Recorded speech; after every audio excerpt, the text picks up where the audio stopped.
Welcome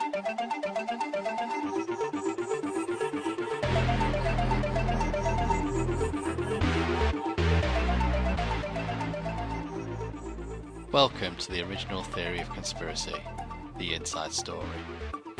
I've dusted off the old recordings for another look at some of my favourite conversations. I've also added fun facts, retrospective thoughts, as well as some insider knowledge on how we create each episode. In some cases, I've trimmed the episodes just to the core conversations. Don't worry, I've kept in all the funny bits like bloopers and some of that banter that we had. If you've listened to us before, I know that by the download figures that some episodes were definitely overlooked, so now's your chance to have another go around. If this is brand new, then welcome. I'm sure you'll find something you enjoy, but strap in for a bumpy ride. If you're wondering where all the other episodes went from seasons 1 and 2, well, unfortunately these needed to be archived due to hosting restrictions and to make room for new content. But you can still find most of our content on the YouTube channel, well, the ones that YouTube decided not to take down for censorship reasons. You'll also find some extra videos on there that were never turned into podcasts. If anyone wants to reach out to us, YouTube is probably the easiest way with a comment, as we no longer really monitor the other social media accounts. As always, I'd love to hear your feedback. Just a quick warning, this starts off very explicit. So this week we're going to have a look back at the Bob Lazar episode from 2020. It was season 2, episode 5. I chose this episode because Bob's got another documentary out. It's called Bob Lazar S4. We're actually talking about the Jeremy Corbell version, which was on Netflix at the time. I'm not sure if it's still there. This is one of our episodes where we introduce guests. I forgot that we actually had a little litmus test for each guest where I asked them 3 questions. It was the same 3 questions for each guest, and I think I scored them 3 points if they were fully committed to the question, 0 if they weren't, and if they were yes on all 3 questions, they could get a bonus point, so they could get a total of 10 out of 10. So in this case, I gave a half point or 1.5 points on the moon landing question because Jason was a bit 50-50 on it. This is also when we started to have bloopers. They used to be at the end of the podcast, but in season 2, I think I put them before the main conversation. So I've left those in. And I'll be really quick on some insights or updates since we recorded this, because I've not cut any of the conversation down because I thought it was too good. And there's just over an hour to listen to as it is. But one thing I want to mention is we talk about the periodic table and predicting elements. Examples of elements that have been predicted before they were discovered are gallium, scandium, rhenium. They're just 3 I could find with just Google searching. And there's also a couple of points where Carl brings up money as an influence for Bob Lazar, saying how he never talks about it. And then we also discussed what his current net worth was at the time. Again, we only really had Google available to us back in 2020, whereas today we've got AI and stuff. So I think we quote $500,000 net worth. If you want to stick that into Google AI or ChatGPT right now and find out, I did it the other week and I got the AI to focus just purely on his book sales because all those figures are publicly available on the World Wide Web. And just based on his average book price, it came out at $10 million worth of book sales, which is quite a large number. So I also asked for his net worth on his current laboratory, and I think that was coming out at about $5 million US. So unfortunately, that probably damages Carlos's argument about Bob's not in it for the money, sorry, because there was clearly a lot of money there with the new technology and research that you can quickly get your hands on. Okay, that's really it. I have watched the Bob Lazar S4 documentary that came out this year. I think it's probably the best version of anything I've seen. I think it's really well done. I think if I wasn't a skeptic, I'd be tempted to believe some of this stuff now. I think it's really well done.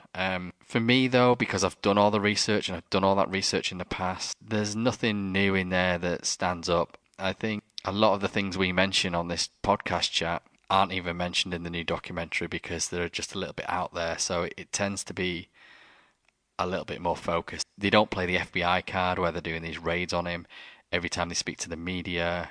I think it's a little less busy. And like I say, with someone coming onto the subject with no knowledge whatsoever, who hasn't done any of their own research or doesn't go away and do any of their own research, is probably going to find the new documentary quite believable.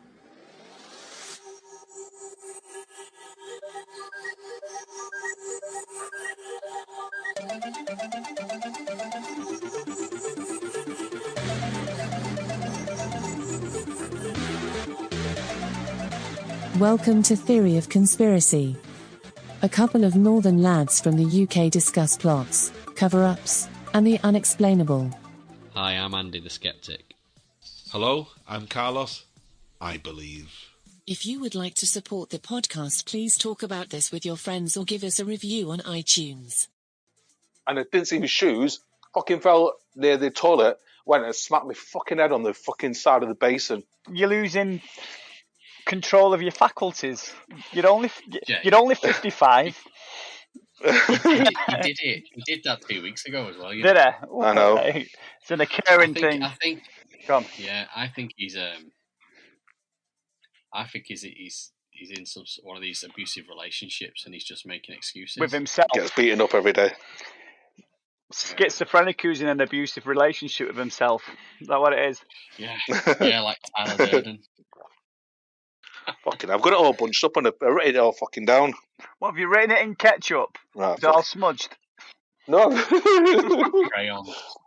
Right, 1 second. Right, I'm gonna get it on me. I'm gonna get it on my iPad. Have you been on Jeremy Kyle, Jay?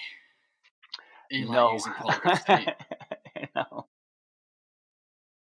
But can I just say that, or you say the polygraph only works if you want to believe in it, and so does this documentary. Oh, we might have to end it there, Jay. Listen up, this is the main bit. Some people say he only drinks molten lava and that he's a better goalkeeper than David De Gea. All we know is he's called, well, before we reveal any more names or any more details, we need to conduct a quick tinfoil hat rating with the TheoCon litmus test. So I've got 3 yes or no questions so the listener can gauge your tinfoil hat rating on a scale of 0 to 10. So one word answers only. Was 9/11 an inside job? No. Did we land on the moon? I say yeah, but then there's a lot of evidence out there pointing the other way. So I'd like to, I think yeah, I'd like to believe yeah, but I wouldn't be surprised if we didn't. Do you believe aliens in spaceships have visited the Earth? 100%. You have scored 4.5 on. What's that out for? 4.5 out of what? Out of 1,000 or out of 5? Out of 10. Okay. Not bad. With a score of 4.5, and bearing in mind that according to recent stats, the podcast literally gets 2 listeners a week. Mm-hmm. Do you want to tell us who you are and what you do, or would you rather remain anonymous? I think what I do is irrelevant, to be honest. My name's Jason, but it's no one's interested in what I do, are they? I work, I survive, I breathe in and out, I do things. I'm here to speak about the podcast. Let's do it. Cool. A bit of this and a bit of that. Yeah. Cool. Well, yeah. Right. He's a very talented writer. You are a very talented writer, Jay. I've known Jay since I was probably 12, 13 years old when we first met, when we used to play football as kids. But yeah, Jay's a very talented writer, so you should read his stuff. But you should plug your stuff, Jay. I do my best. I'm all right. There's no point plugging my stuff to the people who are in a position to do something about it. Tell us something interesting about yourself that only one or a few people might know about you. I was born on Friday the 13th and I carry the same name as the killer in the film. Is that true? Yeah. Another one is everybody's arm spans generally 3 inches below the height, or within 3 inches, are actually the same height as themselves, but my arm span is actually 4 inches bigger than my height. So there's another fact about me, which is probably why I ended up goalkeeping. Could have made a fortune in strawberry picking, but never went down them lanes. So you're a bit of a freak of nature then, aren't you? Yeah. You know what? Some people say it can be a sign of being inbred, but my mum swears that it's not.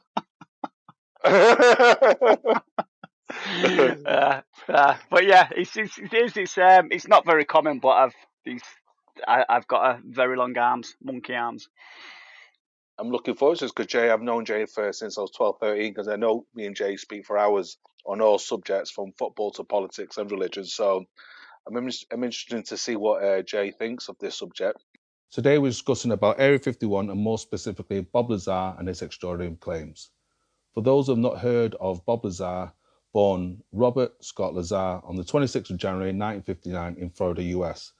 Bob claimed to have examined alien crafts that ran on antimatter reactors powered by element 115, which at the time had not been synthesized. He also claimed to have read US government briefing documents that describe alien involvement in human affairs over the last 10,000 years.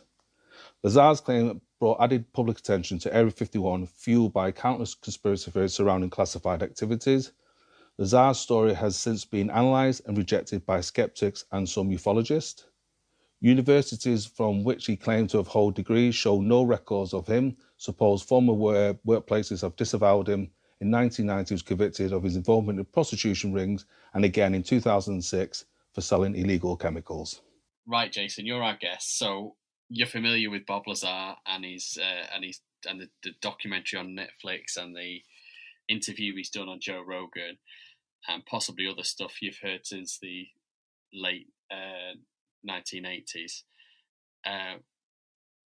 Where do you want to start with it? Where do you start with it? It's such a packed full story, really. There's loads to speak about. I mean, we start with the fact that he claims that he done work within this Area 51 site. It was S4. It was S4, wasn't it? I think it was called, the part where he was working. He doesn't call it. He doesn't like calling it Area 51. Yeah. He always corrects people. Says actually it was S4. Yeah. I mean, anyways, it's next door to Area 51. Yeah, it's part of the Area 51 complex. If you depending which interview you listen to him say.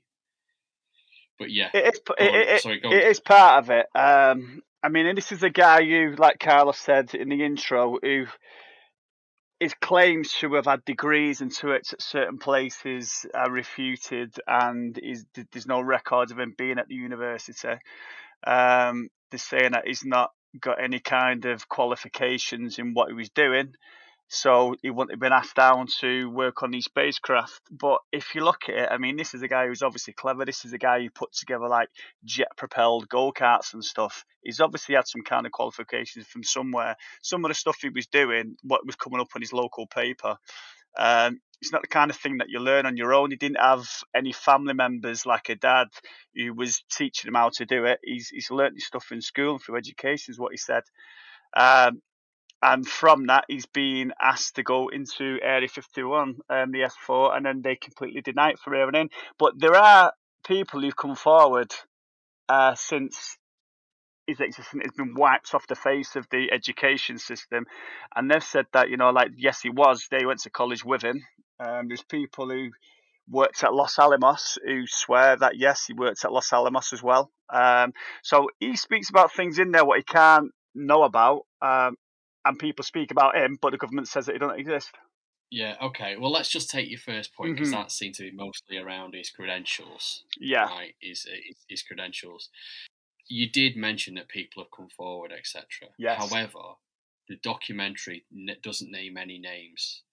No, that is true. And yeah, you're right there. Yeah, and he refuses to mention any names on Joe Rogan as well. In fact, there is a guy from Los Alamos who they do name a guy. I forget his name, but the security guy, yeah. The security guy that it's near impossible to find any information out on him. And then on the interview, is that Mr. Thinkpen? Or Mr. Penn thinks so.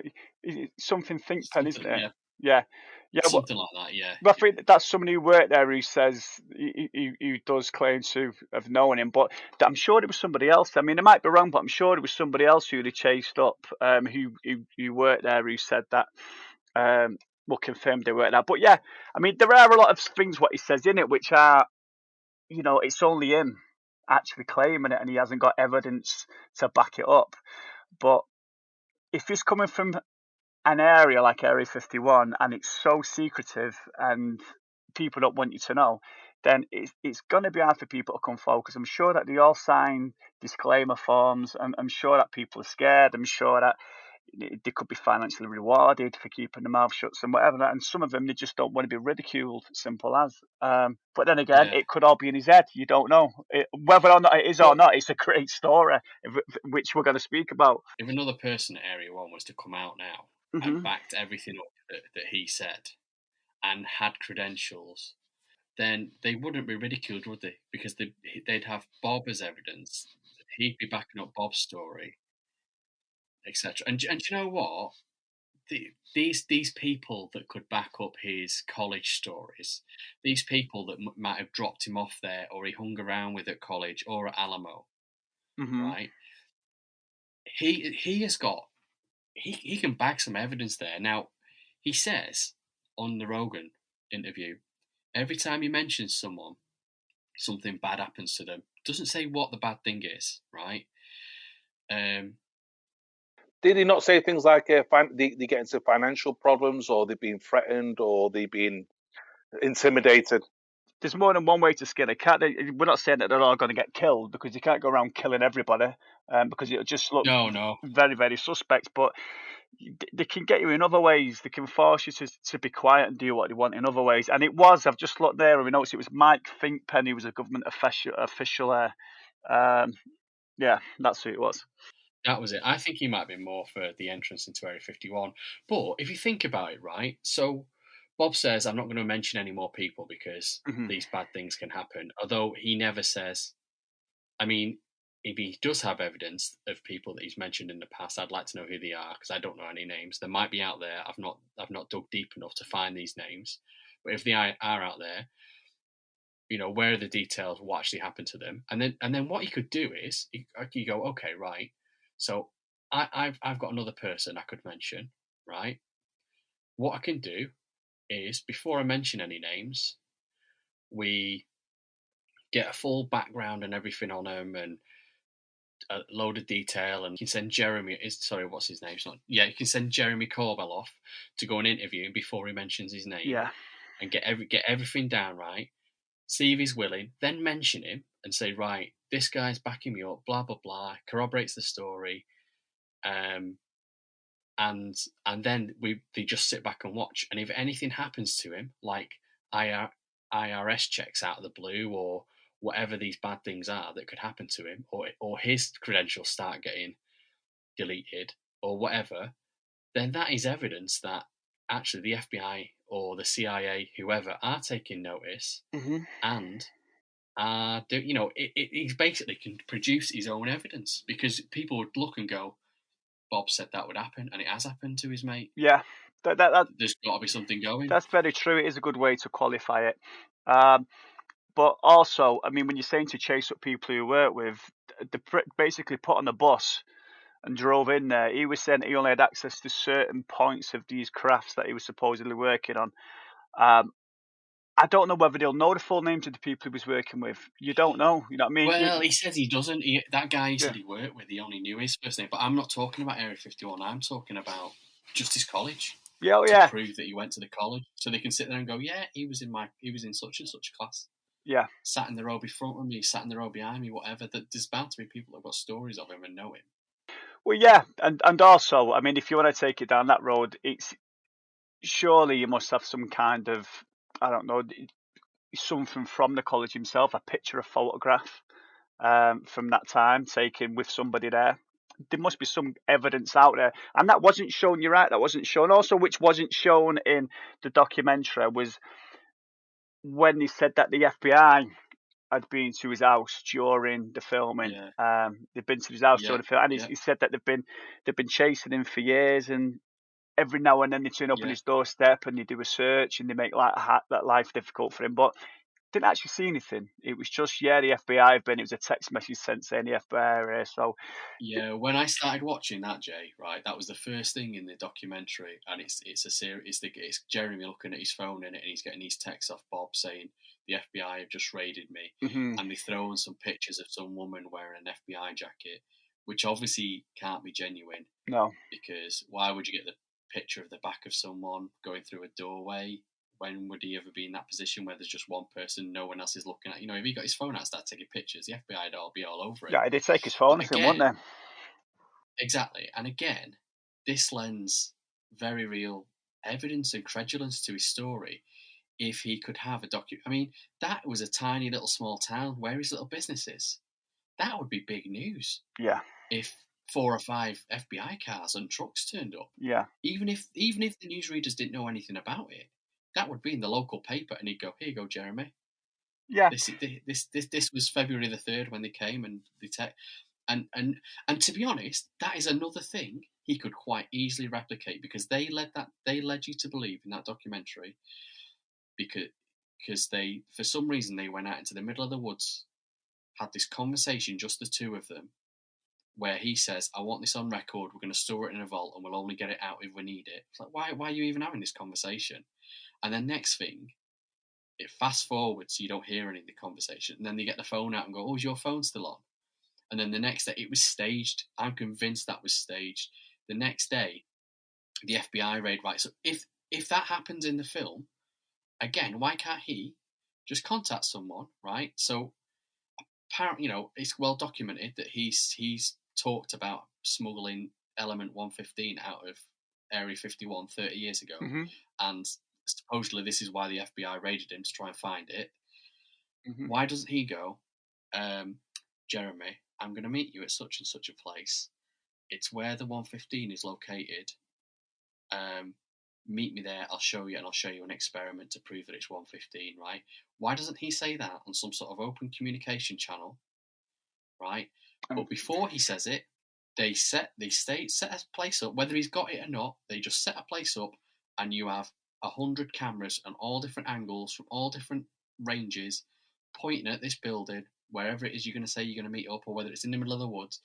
Bang! If the FBI turn up to get the 115, you've got them on tape. Yeah. It's evidence. He could manufacture that evidence, and that would go, "Oh my God, Bob, yeah, you're so telling the truth." And they wouldn't find anything because you've staged it. Yeah, you're right in what you're saying. I mean, when I see that part of the documentary, I did think that it's been added to add a little bit of meat to the bone, a bit of credibility to the story. I didn't believe it for 1 minute, because I just thought it was just a kind of empty vessel through in there for them to drive in, and it didn't add up. For me, it kind of decredited it. More than adding credibility to it, because you were thinking you seem right through what was going on for me. But again, I mean, no, but again, I mean, that could be the fact that they're just thinking, right, what's different from the story that's been told? What can we say on air which hasn't already been said? Well, we can't really say much because it's already been said. But what we can do is say that the FBI is still following you, and all these years after, and that's what actually makes it even more believable. So that's our hook to sell the actual documentary. Yeah, but even though they can't provide any evidence of it, Carlos, go on. I'd be interested to hear your thoughts. Did he actually say he's got element 115? Does he actually say? Yeah. He said it. Yeah. He said he's got. He said at the beginning, years ago, he said he had element 115. Now he won't confirm whether he's got it or not.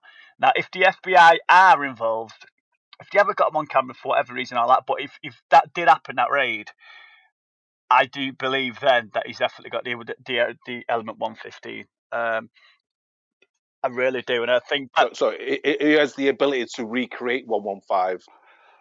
I don't think he's got the ability to recreate it. No, because no one knows how to recreate it. No, I think what he's done, he's got it according to the stories. Yeah, because the whole reason behind these stories, what he's saying, he says time and time again that why would he say this story? Why would he discredit himself so much?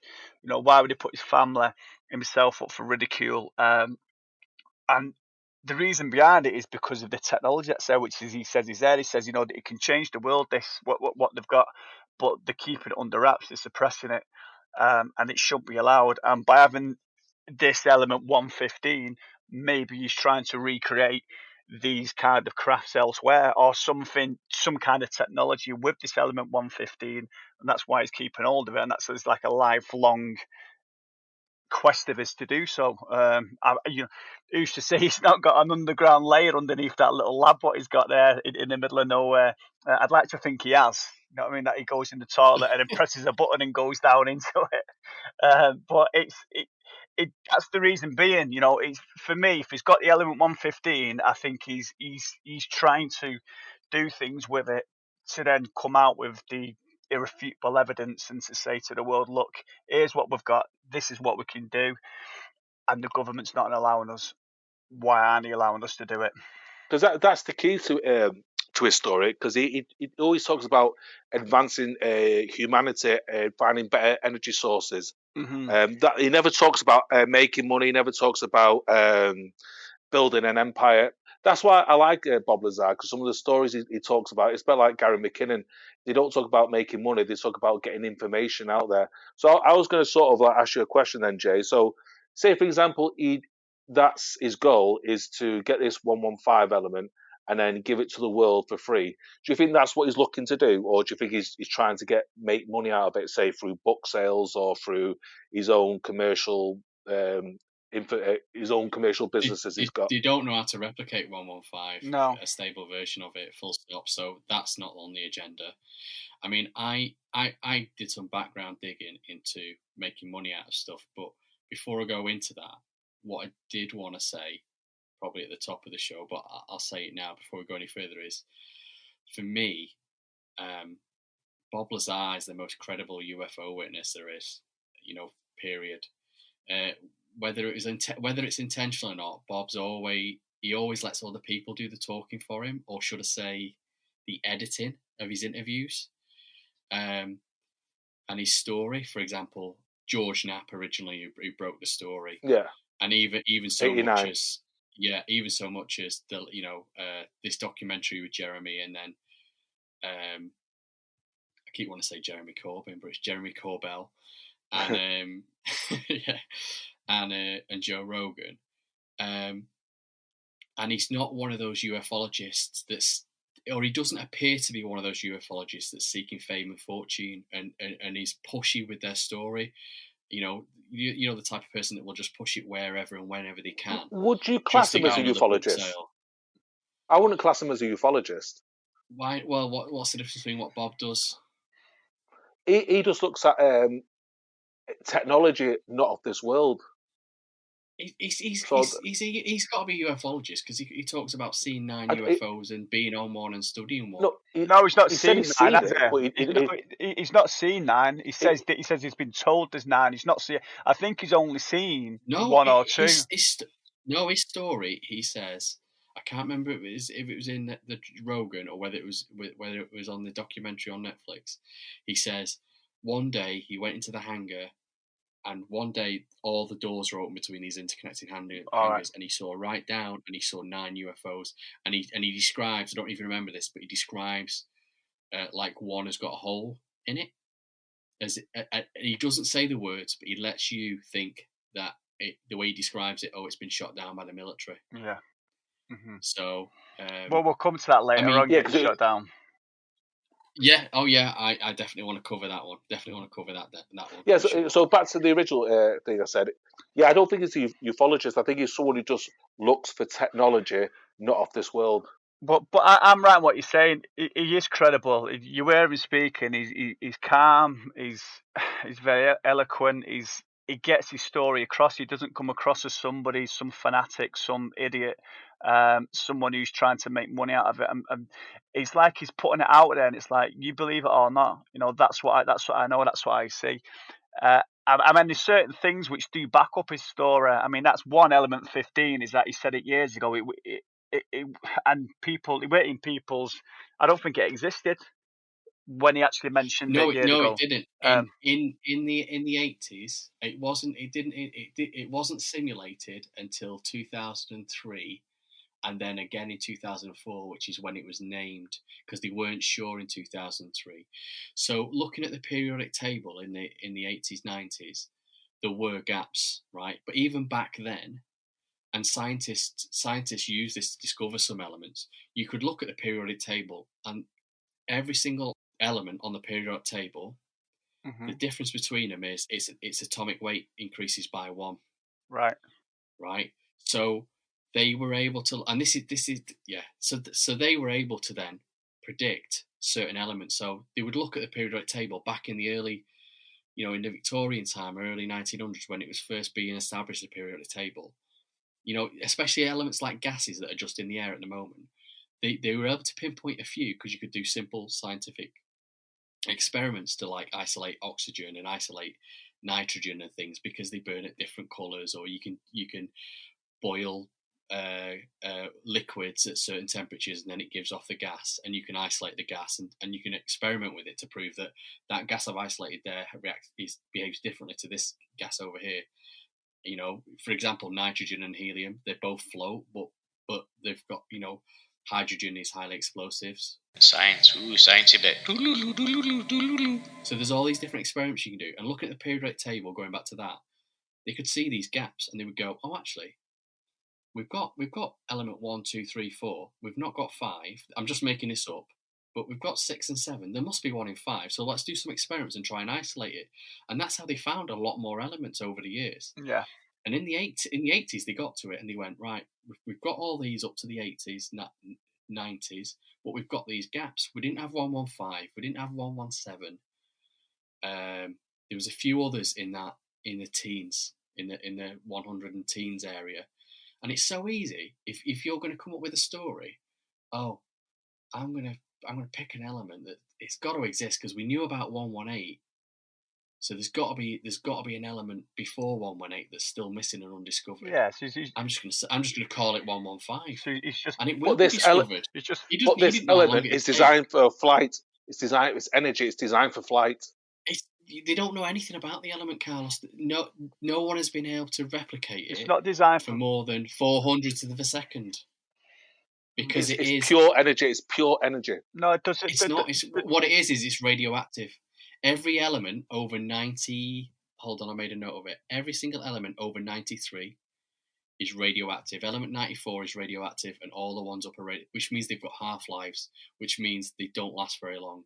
Well, some do, like plutonium, because the half-life is 250 years, right? So every 250 years, its mass reduces by 50%. And then another 250 years, its mass reduces by 50%. Now, if you've only got a couple of atoms of 115, its half-life is very short, which is why it's very hard to make a stable version of it, or enough of it to be stable. And they produce it by smashing other atoms together, which their combined total adds up to 115, and it just so happens to have all the right neutrons and protons and everything. This is exactly how they make these objects. You can go and ask Professor Brian Cox Lazar and his hadron collider. So they smash these elements together, they stick together for a little bit, and they produce these. They produce 115, but they only produced a couple of atoms of it, and literally its half-life was so small it died within, I think it's 400 milliseconds. If you look at it, so to create a stable version of it, you would need a lot of it. Yeah. And it would be, and Bob says it wasn't radioactive, this element. So, but why are all the other elements in that range all radioactive? Yet Bob says, oh yeah, well we got this 115 and it wasn't radioactive. I don't know. I'm not sure on that. I don't profess to be a physicist, to be honest. I mean, I have a layman's grasp on it, so I don't know why you would say it, for what reason and how to counter that and how to display it. I mean, what you've just said there makes perfect sense, but I can't answer. You're right what you're saying. It does sound like it can be forecast easy by someone for a future event, and maybe that's what you've done. We could forecast 120 right now, yeah, couldn't we? Yeah, it's true. Because the periodic table goes up to 119. We could forecast 120, and it might be discovered in 4 years. It might be discovered in 400 years. You don't know. You can forecast pretty much anything. You say it, and at some point in the future, it's going to happen, unless it's something. Well, that's what science is. Yeah, but science is the best guess, isn't it? But apart from that, I mean, take that. I'm just talking about its credibility. Yeah, things that do or perceive to back it up. Is the element 115. There was the hand scanner, which he said at the beginning. He described his hand scanner, and nobody seemed to know what it was. But it was being used by high top end security government officials, and it's been confirmed as being used in Area 51 on the on the B-52 bomber Yeah, project. yeah. So he's got that right. Mike Thinkpen was a government official there. They chased him up supposedly. You know, they've confirmed that he worked there. Although again, they said that they confirmed it, but they didn't offer no evidence that they found him. No evidence of it. They just said, yeah, we found him. Then there was ENG who recruited for S4, and that's been verified that they did used to recruit for, or they still do recruit for Area 51. So I mean, all these things, he knew all these things, and you're thinking, well, how did he know all these things? If he didn't work there, how did he know? Did somebody tell him in a bar? You know what I mean, whilst he was drinking there or something? You don't know. But it's a story that has come up with. There's a lot of detail. The detail doesn't ever seem to change. He's pretty bang on with what he says all the time, which is, you know, it's the sign of the truth. If someone's lying, then there will be little changes in the story. That's what they say. Do you remember the start of the interview on the Netflix documentary? And Jeremy first of all goes to George. He phones George up, and George is saying, "Yeah, I can put you in contact with Bob, but it depends. You know, depends what mood he's in. He might just walk away. He doesn't want nothing to do with it." Mm-hmm. This image of Bob doesn't like talking about it because I don't want to be centre of attention. I don't want money from it. I don't want, you know, he doesn't want the fame and fortune, and he does. He's had a lot of bad press over the years, and it's ruined his life supposedly, and he doesn't want to talk about it. And I was thinking, well, he obviously has talked to you, Jeremy, because you've got a film about it. Yeah. What marvelous look that is. Well, I think that was actually done afterwards, just for the camera myself. Well, again, and just the reason why it was probably done for the camera is it's they're trying to add credibility again. Yeah. So who are you going to believe, right? Are you going to believe a man stood on a stage telling you some incredible story, or a man, right, who you have to, you know, in the pub or whatever, and you know he's got a story to tell, but you don't know what it is, and you have to plead with him to get it out of him because he doesn't want to tell you about it. What sounds more credible? Someone willing to throw it at you and ram it down your neck, or someone you've got to tease it out of? Now, yeah, we're not teasing it out, but they're putting in this image that they've had to tease it out of him with these stories. I mean, you don't know. They could have teased it out of him, but then like this being added on. Oh, the phone call saying, "I'll try." It depends what mood he's in. They could have spent weeks, months, years trying to get this story, and then he's finally gone. Yeah, I'll do it. You know what I mean? Okay. He's checked out the people and thought, right, I'll do it. So it could be that. You never know. I mean, we don't know how it came about happening. Let's assume it took him a while to get him to talk about it, and then he talks about it freely, right? And then they go and redo that conversation for the credit, you know, the credibility, as it were. Yeah. But if Bob is that type of person that really doesn't want to talk about it, he said himself, "I don't like being in the public eye. I don't get any money from this." Does that sound like someone to you who would attend UFO conventions like UFO Fest? He's booked to attend in 2021, or the International UFO Congress in 2015. What has he been booked to attend there? He's down. If you Google UFO Fest 2021, he's down as a guest. Right. And he was a guest. He was a guest at the one. He's probably guest at more. These are just two I found by googling it. He was dormant for quite a while though. Bob Lazar. It was about 10-15 years. It was completely dormant. Yeah. It's since I these agree. since these documentaries, these podcasts have become worldwide. Obviously, 2015 was before the recent interview, though, wasn't it? But I think Jeremy Corbell's been trying to sort of get Bob Lazar sort of to do these documentaries for about 2 or 3 years, because now with all these. Heard him say that? Because I've not heard him say that. Or are you just guessing that he's trying to do that? Are you trying to? No, Jeremy Corbell he's been a fanatic because he's obviously he's a filmmaker. So he's actually said for the last 2 or 3 years he's been working with Bob Lazar and what's that Commander Fravor? Is it David Fravor? Who also mentions it in the.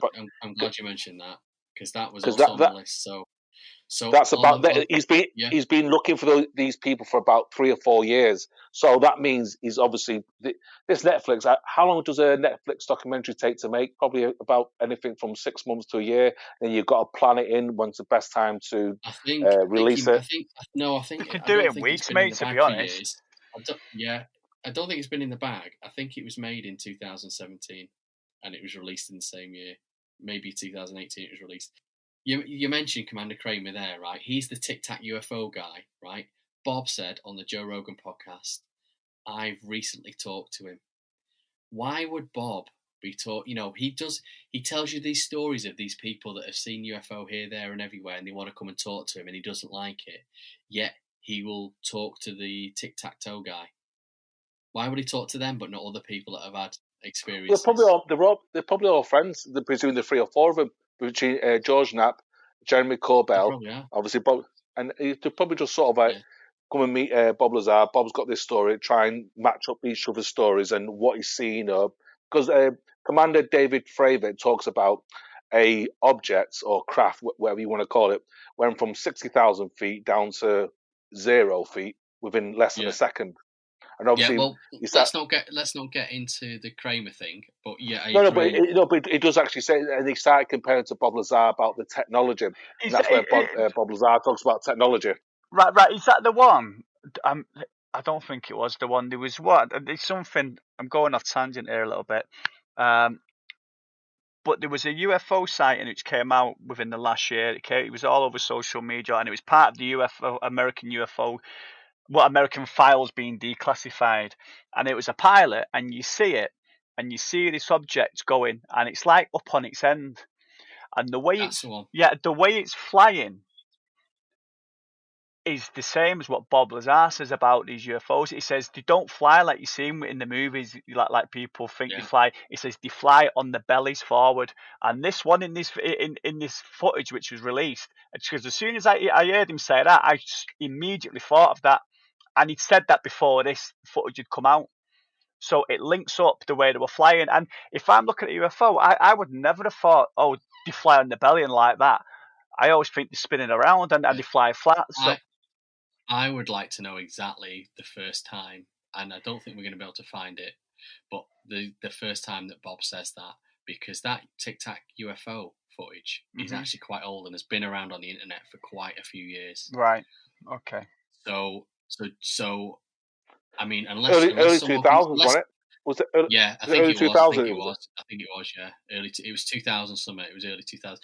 Unless someone can show me something where Bob mentioned that in the 90s when he was doing all his TV interviews, I'll go, okay, yeah, Bob did say it first. But he was very excited when he started talking towards the end of the Rogan podcast, when they were just summarising about other stuff, and they did mention the tic tac toe, and this is when I got the quote from him when he said, "Oh, I've recently talked to him on it." He was supposedly had this migraine going into the Joe Rogan podcast, and he proper perked up as soon as they were off the subject of him trying to recall his days and repeat the information that he he was basically Joe. Joe's like, he interviews him. He's saying, right, just for the listeners that haven't heard, you said this in 1980 something, and you said that in 1990 something, and he's getting him to recall, and all the time he's recalling, there's a couple of bits where he's recalling stuff, and he's falling over himself, and he starts blaming this migraine. Oh yeah, he had a migraine coming in the car. That's convenient. Then again, if I ask anybody, or if I ask you to recall something from last week, and then say, okay, then the week after say, oh, what did you say last week? It's hard to remember. It really. No, I agree. Everybody will trip themselves up trying to think back, and maybe it's the fact that he's thinking, I need to get this right, and I don't want to say anything which is wrong because I remember it differently, because it's just going to make me look like an idiot. So he's kind of treading water. Anyone in that situation would do that. That's the way the human mind works. Yeah. So it wouldn't make him look an idiot. It would make him look like this isn't a story that's been rehearsed and rehearsed and rehearsed. But what my point is, as soon as they get off migraines don't just come and go like that. But as soon as they get into they're just talking shit. They're just talking about anything, and he can what's the word I'm looking for? He can relax. He's not he is relaxed. You can tell he relaxes, and he's smiling a lot more the way he's talking. Because there's less pressure on what he's saying. We're not listening to what's coming out of his mouth. Then you're just throwing out ideas. He's not saying this is how a UFO works 100%. He's when they're talking about that, he's saying he's summarizing about these different types of technologies. He's saying, oh, I don't know. We didn't know how it worked, but it could work like this. It could work like that. And when you're just summarizing stuff out and you don't have to back it with any evidence, yeah, he does become really relaxed and he's happy and he's smiling and he looks like he's enjoying the whole thing. Mm-hmm. Yeah. So yeah. I thought the migraine story is another bit. Yeah. Oh yeah, it's so convenient. Go on a live show. Yeah. Go on. Yeah. Also, on the flip side, in the documentary, 43 minutes in, they ask him, about is he lying, and he says, he lays out. He says, what motivation have I got? I don't want fame or fortune, and he goes speaks about what we said before about he wants this technology out in the open, and I watched it closely and I stopped it and I paused it and I rewound it, and when I rewound it, I'm no body language expert, but the veins in his neck were proper popping out. You could see him really popping out. And he as if to say, "How dare you?" How dare you ask me? Well, not how dare you ask me, but you could sense the frustration in him. It's like, I'm telling the truth. Stop asking me why would I lie. I'm telling the truth. Now, if I'm lying or whatever, it's like if I don't know if you're lying, you don't get that amount. For me, you don't get that amount of build up of pressure in your veins because you're saying it, you're thinking about it, but his veins are proper popping out of his neck when he says it, and I thought that was interesting. Maybe that happens anyway. Maybe it can be that you can do that. I don't know, but at that point, I didn't see it at any point apart from them, and I thought it was interesting that happened physically. We keep saying that he's not making any money from this thing, but we don't know that. Do you know? Do you know? I mean, I know he didn't make anything from the Joe Rogan, and he says, I wouldn't even let you buy me a plane ticket. But who's to say that he's Jeremy's not bought him his plane ticket for him, or maybe he did pay his plane ticket, but he got a good deal out of the Netflix documentary, so it's worth going on these shows and help plugging it. What do you think his net worth is? He runs this him and his mate, or him and his little assistant run this little tiny shop. It's a little tiny pharmaceutical lab, and they supply fireworks. They supply well, he makes fireworks, doesn't he? But they supply chemicals, don't they? That's the main thing. He supplies chemicals to high schools and other chemistry. But I thought they do fireworks as well. Yeah, he does. He did say he got into fireworks. He does. It's part of the same thing because you can get hold of the chemicals to build them, so he does it. But go on, what do you think his net worth is? I'll look this up on the internet. I'll go first on. I say about $1 million then, a couple of million. I wouldn't. I don't know. I have no idea. Tell me, surprise me. $500,000. So 500,000. 500. Okay. So he's not mega rich, but 500,000. Yep. That's pretty. Yep, that's pretty good. That's a good living. That. But when they're calculating these net worths, that can be your property. So they put your property into that. So his property could be worth half. He's been in it for years, and you know what I mean. And he was a scientist, so he says we don't know what his wife was. I don't know, but if they're holding two good jobs, and they've been in the property for 25 years, and they're in a nice area anyway, they could easily have a £500,000 house. It happens. Yeah. What about George Knapp? So George Knapp, I would argue, has made a lot more money off Bob. Mm-hmm. Yeah, George Knapp is worth up to about $5 million. I reckon. Mm-hmm. Yeah. And I don't know about the new guy. I don't know about Jeremy. I didn't look at him. Well, maybe when we're speaking about, if he was keeping quiet and it's not all about the fame and fortune, maybe he wasn't. Maybe his sole drive it is to bring this out in the open. But maybe he's at a point in his life where his business isn't that great. He's looking at he's coming towards retirement. He's thinking, I've not got a lot of money here. You know, I mean, we don't know whether he got a pension or whatever, and maybe he's just thought it's time to get on the gravy train. Let's make some money out of this. Let's sell this story I've been quiet about for so long. People want to hear it. People keep asking me to tell it, so let's do it. Maybe it's not the money that's the motivation for him. Maybe he's one of these weirdos that just likes the attention because he's got attention for it. Whether he likes it, and for a guy that doesn't want to talk about it, he was awfully smiley talking about it on his on the documentary on the Joe Rogan. Do you think he was? I don't think he was. Very happy, smiley. I don't think he was. I don't think he was. I think no. I got the impression that it was something that he was passionate about, and the smiling was coming out of the fact that it was he was passionate about the subject. But I didn't think that he was like, yeah, we're having a laugh, and this is what we're doing. I just think that was like a natural reaction because he's speaking about stuff that is beyond belief, and his eyes were lighting up, and when your eyes are lighting up, you will automatically smile because that's what your expressions do. They're all linked. But I don't think he was overjoyed to be like, yeah, we're here, let's speak about it, and not throw anything at me. No, not in that way. No, not in that way. But I mean, I thought I sort of described it as like he always had this little smirk, this little, and I think even when they showed the old footage of him, where it was blacked out on the news, but obviously George Knapp released the unblacked out version, didn't he? When he was when he was Dennis. Yeah, when he was Dennis, and I remember it. I remember the story when it came out, when it was this guy called Dennis before he released his name. That's how early I was on it. Mm-hmm.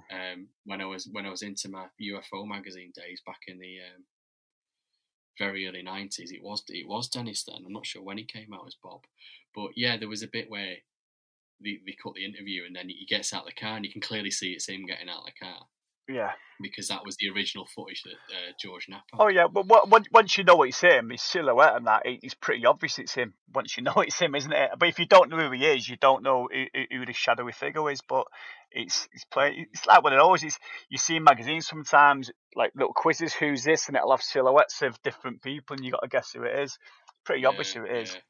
But I mean that's his credibility and stuff and all that. But there's plenty more to speak about, isn't there? About the actual crafts and other stuff, what we can touch on. Yeah. But also, something really interesting. He's not changed his story for the last 30 plus years. His story has pretty much maintained. He has. What he's not done is he's not started adding to it.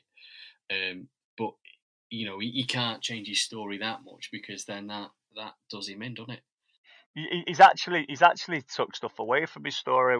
He speaks about the time when he was walking through the corridors, and at the beginning years ago, he said that he thought he saw an alien. But he said he looks in a little window for a millisecond, and there was two army men or two generals, and they were talking down to what he thought was a small figure.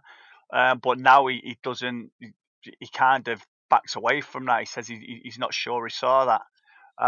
He's saying it might have been a prosthetic, and they were just putting it in the seat to work out how big this creature would have been in the seat. But he's still the way he talks about it is he's quite clever, isn't he? He lets you come up with the answers. He sort of talks about. He leaves stuff. the gaps. Again, if I was gonna tell lies, I would leave gaps so that you guys could fill it. And because if your brain's filling it, you think you've come up with it, and I've not put words in your mouth. Therefore, you're more likely to believe it. Well, that gap left my brain working overdrive, to be honest. about the little alien, because he speaks about that, and then he speaks about let's just say it's true. That he did see it, and I did think. I mean, I've watched the documentary a couple of times. The first time I watched it afterwards, I thought to myself, "Is he saying that he didn't see it now because it's kind of maybe got ridiculed for it, or maybe he's thinking he's keeping people off his back by saying he's not seen aliens? It's like I'll keep quiet about the aliens if you're open about the technology. Is he trying to strike some deal without even saying it?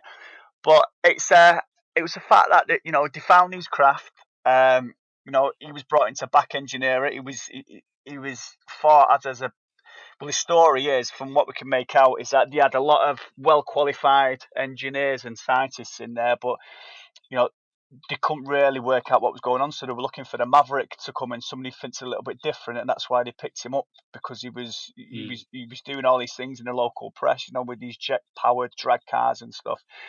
And he's been brought in to back engineer these craft, and these craft had small seats, seated for small people. I think it's about 3 foot, 4 foot tall. They alluded to the people would have to be to sit in them. Now, if you walk down the corridor and you did see these people, and they are little, and they asked him, he says, they had a nickname for him, didn't they? And he said, yeah. And he says, what? The kids. The kids. The kids, yeah. That, the morning after I watched it for the first time, just set my mind into overdrive. The kids. Because I just thought, right, one or two things here, if it's true, one or two things. One, the American government are just so out of touch, so full of themselves, that there's these people, these beings come into our world with far superior technology. They're obviously far more advanced than us, and they're belittling them by calling them the kids. It's like, yeah, the kids, we'll sort these out. And it's kind of like proper US bravado, military bravado. So that worried me. And the other thing that worried me is that now I do believe that we've been visited. I do. I think, the amount of planets out there, I think it's impossible to even think that we've not been visited. I mean, Richard Dawkins wrote in The God Delusion that it's for life to happen, for everything to be right and life to happen on the planet, it's like a 1 in a billion chance. There's a billion planets out there, and more, at least a billion. So you do the maths. You know what I mean? That's how many planets I've got life on. And so say it happened, and these people have come, right? They're far more advanced than us. So they've been around for so many years before us. They're far more advanced than us. Why these beings who are far more advanced than us? Why are they crashing? If they're so more advanced, and then I thought, are they crashing because it's actually the kids that are coming to see us? Are these kids of another species that are driving around, say, look at this, what's going on? Like we're some kind of zoo, And they're taking their mum and dad's car. Yeah, that's it. Yeah, going through the monkey bit. That's it. Safari Park. Yeah, that's it. And they're going past us, and they're like laughing at us, and we don't even know we're there because they can hide themselves from whatever engineering, like superior technology they've got. And we don't even see them, and they're just coming in at will all the time. We don't even know they're there. It's the same as like a fish being in the ocean. We can stand above the ocean, look at them, and we know they're there, but they've not got a clue what's happening outside the ocean. And it worried me. It did worry me a little bit. I was thinking, are we so primitive? Can we be so primitive? Are we so insignificant that kids are coming here at will and just looking at us and laughing at us, and then we're catching them thinking we're great, and we're just sitting ducks at any point in time for anyone. Then again, the Americans have got so superior technology, and then they could be going through Afghanistan, and then someone just pops out from behind the bush and shoots a finger down, shoots one of the missiles, or shoots one of the aircraft down. So it can be done. Bob also intimates that these crafts might all be, or some of them might be, again, he sort of leaves you to fill the gaps, and I think this is where he sort of left the gap, and for Rogan to fill, and Rogan went a completely different way, and he just ran with it because it doesn't matter what you fill the gap with, he can just go with it and then go, oh yeah, go on, and he can just go with it. But he was sort of saying that they were archaeologically discovered. Well, that was one of them. One of them was found in an archaeological dig. Now, you know what? It's funny you should say that, because I that line stuck in my head straight away in the very first documentary I watched. When I watched it the second time, I finished it and I thought, I can't remember that line being in it when I watched it the other night. And I was thinking, have they took that line out? And if they have took out, which one's that? About being in one of them being found in an archaeological dig. It's in the Rogan one. He mentioned it in the Joe Rogan. Joe Rogan mentioned it. He does definitely mention it in the Bob Lazar Netflix, because I've not seen the Joe Rogan interview. Jay, you mentioned before regarding shooting crafts down. Uh-huh. Obviously, people talk about there could be technology that we've don't know about. People say the military could be anything between 50 to 100 years more advanced that we actually know about the technology they're using at the moment. Tesla created a death ray in the 1940s, but America went with the atomic bomb. So when Tesla died, I can't remember in the 40s or 50s when he died, the FBI confiscated all his patents, all his ideas, and started recreating his ideas in labs or across the military in the US. Do you think they could have created something which could actually help shoot these craft down, like a death ray, for example? Possibly, but it's funny, like you should mention Tesla, because it was said about Tesla that he had, within all his workings, he had the means to create energy for the world for free, and then Correct. and then it was taken off him. And it's the kind of thing with Bob. Bob's saying saying exactly the same thing. It's there. We know it's there, but they're not giving it to the world. Why they're not giving it to the world? But it's coming from a different vessel this time. Bob goes into it on the Rogan podcast, actually. Does he? And what he says is, had they gone with Tesla's design and we just started pulling, because this is Bob's excuse for how all these different things that are not connected on the UFO connect to each other. But so Bob says, had they actually gone with that design, we wouldn't have computers now. And Rogan says, why not? And he goes, by putting this energy into the atmosphere and then just drawing off it, yes, you would be able to power light switches and stuff like that, but anything with little tiny fine wires in it would just burn. It's a bit like us if we get hit with a solar flare. Yeah. Literally, it would just be like an EMP and all these little. So, in order for microchips and even the early computers to work, you needed these very fine wires, and they would just go pop. And we'd be in the, we'd still be in the Victorian ages. We'd have lights. We could have gone down a different route. Yeah, Andy, we could have gone down a completely different route. Completely different route. But you physically wouldn't have been able to create. What do you mean a different route? You wouldn't have been able to create electronics. Yeah, there's not the means, there's not the house, there's not the thing, the conditions to do it, is there? I know what you're saying.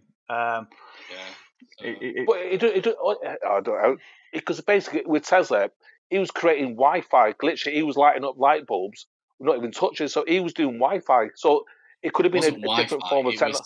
It wasn't Wi-Fi. He was throwing electric waves up into the air, and who knows what effect that would have had on. But he was just doing it in the confines of a laboratory. What effect would that have had on birds? What effect would that have had on us? They talk about the impact a solar flare will have on us. If that burns out all our electrics and stuff like that, it would literally just everywhere you've got power running in your house, it would just literally set on fire. Mm-hmm. Anything just an would start overload. melting. Yeah.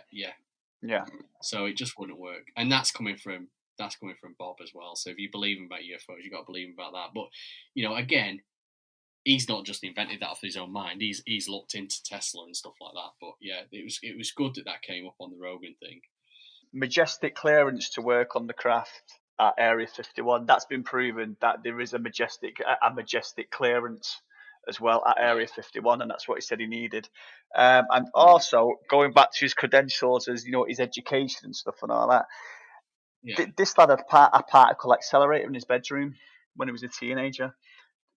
That doesn't strike me as somebody who's not pursuing science. Did he? Yeah. A particle accelerator? A particle accelerator in his bedroom when he was a teenager. That's what he says. As in like a bunch of magnets? I don't know exactly how, but that's what he says. So if that's the case, and I'm not sure if his mum actually backs that up as well, or whether he gets backed up at all. But if that's the case, then that's not somebody who's not pursuing science at a higher level, is it? Or physics at a higher level. You don't do all that and have a particle accelerator in the bedroom and you're doing jet fueled.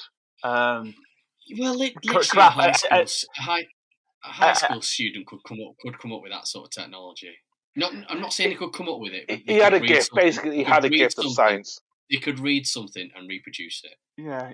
But what I'm saying is, he had a keen interest in it, didn't he? So it's not. Yeah. Oh, yeah.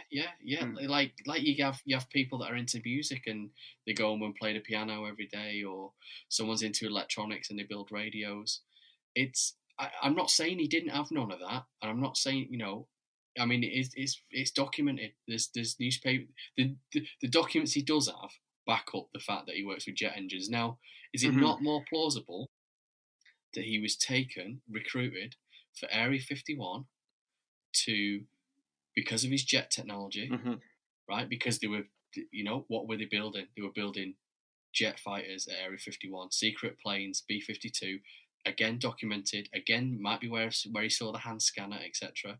Was it not more plausible that he went there and he was recruited for jet engines, and that either he came out of working there and thought, oh, I've signed an NDA, so I can't talk about any of that, but what I can do is I can make a story up about UFOs and I can back it up with other credentials that were in my NDA. It could do. My NDA. Yeah, was he hypnotized by them? And was the story put into his mind so that he forgot what he actually worked on? And this is something that someone's planted in him. And a third option is... Oh, the hypnotizer is just through me. Third option for you, Jay, right? I'm gonna recruit you. Yeah. For your. How much am I getting paid? Millions for your goalkeeping. I'm in. Right? Yeah. Your goalkeeping, right? Yeah. No. But I want to know if you can keep a secret first. So before you come and work for me, you don't know that I'm putting this test on you, but as a test, before you come and work for me, I'm going to send you to this place where I've got some UFOs mocked up and I've got some actors, and they will tell you all this stuff, and I'm going to give you mocked up top secret government shit, right? And I want to find out if you then go home and tell anyone about it before I let you on the real goodies, right? This is a test. If you go home and don't tell people that you've just seen a UFO and an alien, you've passed the test. You can now come and work on my top secret jet. Mm-hmm. How do you know it wasn't that as well? Could be.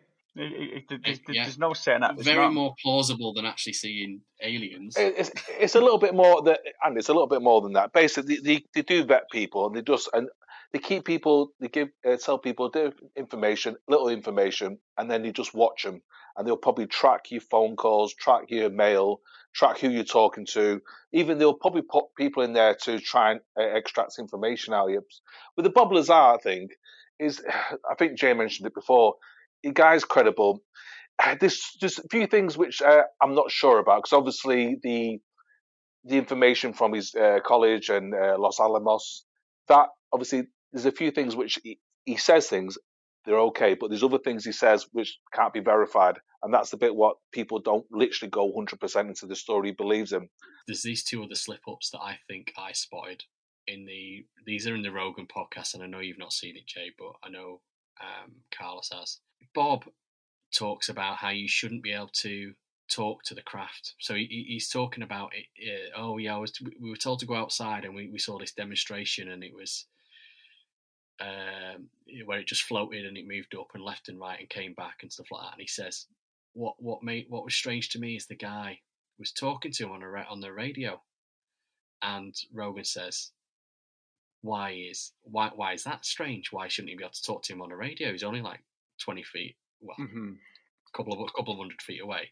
And he says, because the craft has got this heart-shaped envelope around it.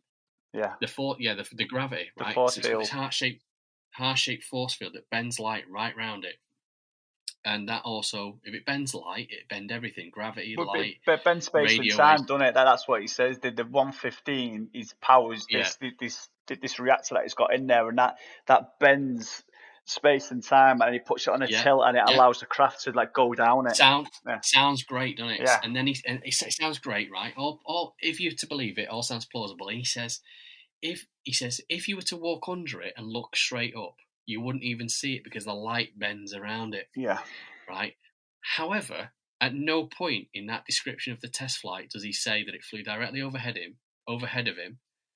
Right. So how does he know what it would look like, or that he's ever been underneath it while it's been on and he's looked straight up? Right. So he's never describe it in that way. So based purely on his logic, right? This gravitational envelope, this bubble that's going around the craft, right? Why do you have to just be underneath it for it to be invisible? If it's a bubble bending completely around the craft, then why shouldn't it matter what direction you look at it? Why the light would bend all the way around it? You shouldn't be able to see it from any angle, should you? If you think about it. I know what you're saying. Again, I am professed to be no expert in physics or science, so someone might be able to explain that differently and counter argue that. I challenge it. Well, I'd like to see him explain why you can see it from the side, but you can't see it when you look straight up. I would like to see him backtrack and explain that.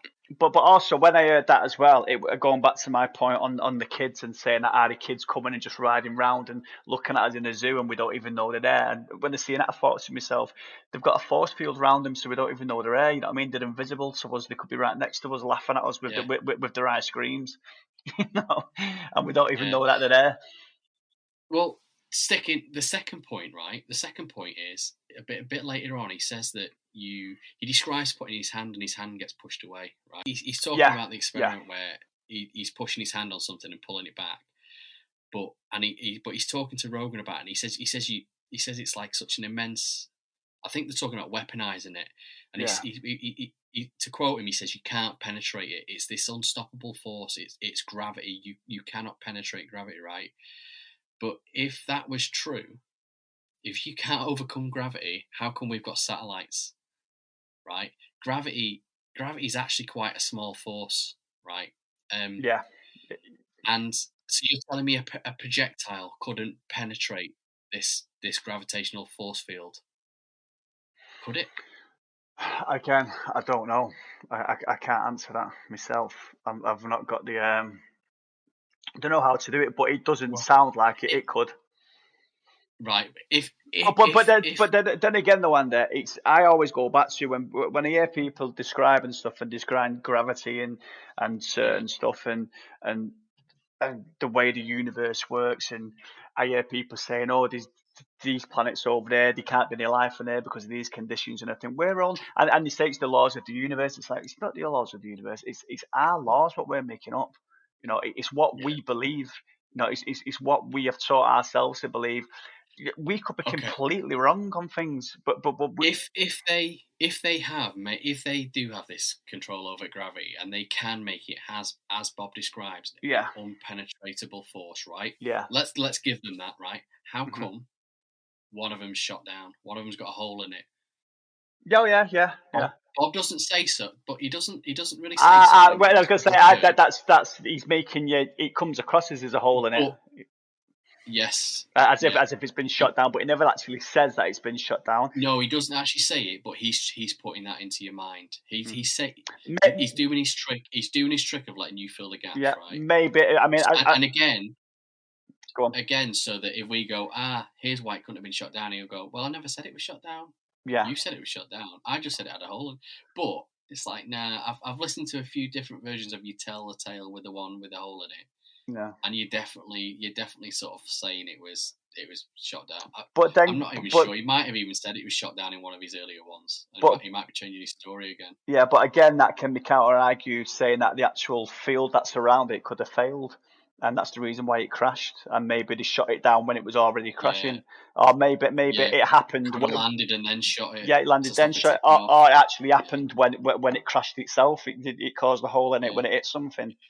You can't argue against facts when they're not known, is it? No, that's it. It's such an open story. It's fascinating, the whole story. That's what I love about the story. There's so many questions unanswered. There's so much put out there to think about, and so many questions that are unanswered. It's just I love speaking about it and thinking about what it can be, and obviously what it can't be. I would love to believe this is true. I would love it, and I do. I do believe. I believe in Bob Lazar, in what he's saying. I think he's a believable person. But then again, and I won't be surprised if it's not. If it's all just a made up story. But it just fascinates me, the whole thing.